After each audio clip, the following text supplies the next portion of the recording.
ওমরা করলে কি কি লাভ হবে। এক নম্বর, ওমরা আল্লাহ তাআলা কোরআনে বলছেন তোমরা ওমরা করো, ওয়া আতিমুল হাজ্জ ওয়াল উমরা, এজন্য আমরা ওমরা করব। দ্বিতীয় নম্বর ফজিলত, নবীজি হজের আগে ওমরা করছে, এজন্য আমিও ওমরা করব। তৃতীয় নম্বর, যেই ব্যক্তি ওমরা করবে ওই ব্যক্তি নবীজি বলছেন সে যেন আমার সাথে সাক্ষাৎ করলো, সুবহানাল্লাহ।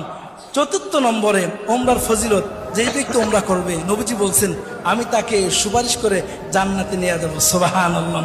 পঞ্চম নম্বরে, ওমরা করতে গিয়ে আমরা বাইতুল্লাহতে নামাজ পড়ি, 1 রাকাত নামাজে 1 লক্ষ রাকাত নামাজ পড়ার সওয়াব পেয়ে যাব, সুবহানাল্লাহ।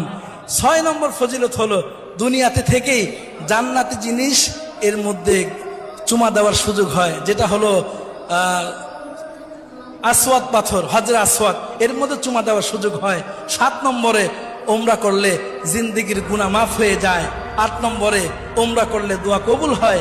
9